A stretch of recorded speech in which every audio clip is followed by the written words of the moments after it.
Competency based questions के पहले तक सीबीएसई आपके फाइनल बोर्ड एग्जाम्स में आपकी मेमोरी को टेस्ट करते थे। आपने जो पढ़ा एनसीईआरटी से उसमें से आपको कितना याद है, जितना भी याद होता था वो आप लिख करके आ जाते थे। बच्चे को फोकस करना होता है कॉन्सेप्चुअल लर्निंग पर, यानी कि बच्चे को हर एक कॉन्सेप्ट को बहुत ही अच्छे से समझना होता है, अपने सारे कॉन्सेप्ट्स को क्लियर करना होता है, यानी कि अब रट्टाफिकेशन से काम नहीं चलने वाला है। अगर हम बात करें 2022 ईयर की, तो सीबीएसई क्लास 10 बोर्ड एग्जाम्स में अप्रॉक्सीमेटली 65,000 बच्चों ने मोर देन 95% स्कोर किया था। 2023 में ये नंबर कम हुआ और लगभग 44,000 स्टूडेंट्स ने ही 95% से ज़्यादा स्कोर किया। 2024 में अप्रॉक्सीमेटली 48,000 स्टूडेंट्स ने मोर देन 95% स्कोर किया। अब ये सारे फिगर्स तो मुझे याद रहे, लेकिन अगर हम पिछले 5-6 सालों का डाटा एनालाइज करें तो हम इस कंक्लूजन पे पहुंचेंगे कि पिछले 5-6 सालों में सीबीएसई क्लास 10 बोर्ड एग्जाम्स में मोर देन 95% स्कोर करने वाले बच्चों का जो नंबर है वो कम होता जा रहा है। अब इसके पीछे का रीज़न क्या है?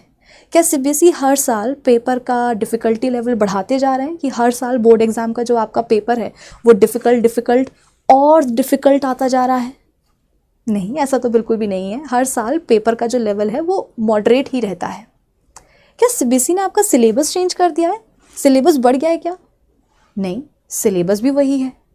तो लगता है कि शायद आपके बोर्ड एग्जाम्स कुछ ज़्यादा ही जल्दी हो गए हैं, इसलिए आपको शायद प्रिपरेशन का प्रॉपर टाइम ही नहीं मिलता। नहीं भाई, ऐसा भी नहीं है। हर साल क्लास 10th के बोर्ड एग्जाम्स फेब मंथ में ही होते हैं।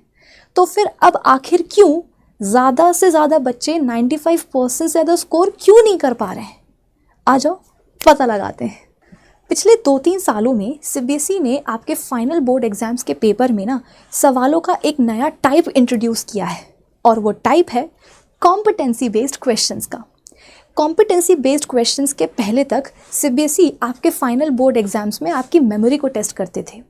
आप अपनी एनसीईआरटी बुक पढ़ते थे और उसी एनसीईआरटी बुक से डायरेक्ट क्वेश्चंस आ जाते थे आपके बोर्ड एग्जाम में।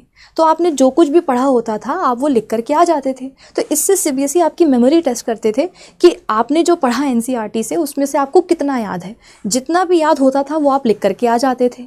लेकिन फिर सीबीएसई ने सोचा कि यार सिर्फ मेमोरी को शार्प करने से कुछ नहीं होगा, बच्चे को अब कॉन्सेप्चुअल लर्निंग भी सिखानी पड़ेगी, उसकी रीजनिंग एबिलिटीज़ और डिसीजन मेकिंग स्किल्स को इम्प्रूव करना पड़ेगा। और इसीलिए सीबीएसई ने इंट्रोड्यूस किया कॉम्पिटेंसी बेस्ड क्वेश्चंस को। अब कॉम्पिटेंसी बेस्ड क्वेश्चंस को अच्छे से सॉल्व करने के लिए बच्चे को फोकस करना होता है कॉन्सेप्चुअल लर्निंग पर, यानी कि बच्चे को हर एक कॉन्सेप्ट को बहुत ही अच्छे से समझना होता है, अपने सारे कॉन्सेप्ट्स को क्लियर करना होता है, यानी कि अब रट्टाफिकेशन से काम नहीं चलने वाला है। फिर उसके बाद अब कॉम्पिटेंसी बेस्ड क्वेश्चंस को मास्टर करने के लिए आपके पास केवल एक ही तरीका है, और वो तरीका है प्रैक्टिस।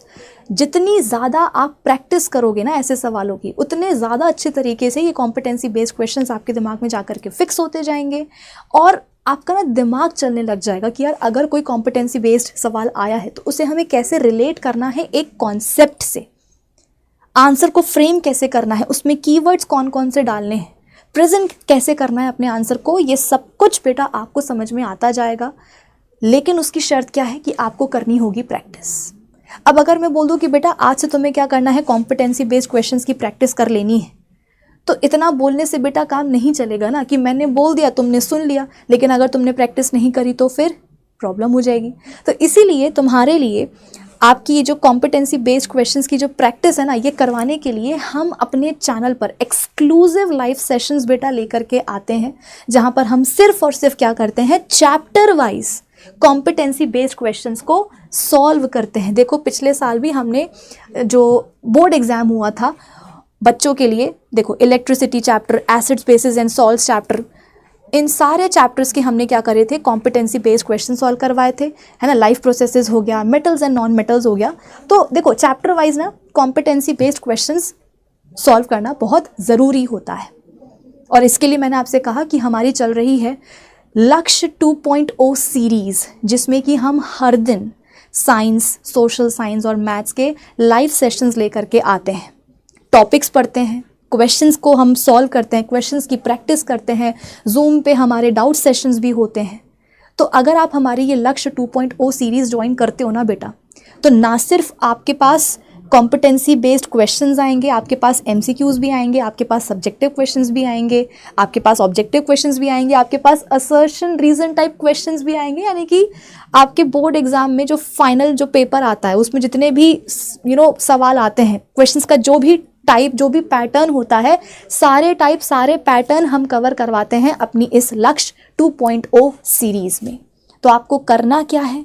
करना बस आपने ये है कि आपको हर दिन शाम को 6 बजे से क्लास 10 बाय अड्डा 24/7 चैनल को ज्वाइन कर लेना है, जहाँ पर आपको डेली बेसिस पर लाइव सेशंस मिलेंगे, टॉपिक्स हम पढ़ाते हैं, उसके साथ में क्वेश्चंस की प्रैक्टिस भी हम करवाते हैं।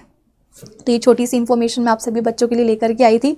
होपफुली अब से आप हर दिन शाम को 6 बजे हमारे साथ जुड़ेंगे क्लास 10 बाय अड्डा 24/7 चैनल पर। तो चलो मिलते हैं लक्ष्य 2.0 सीरीज़ में। Bye bye guys.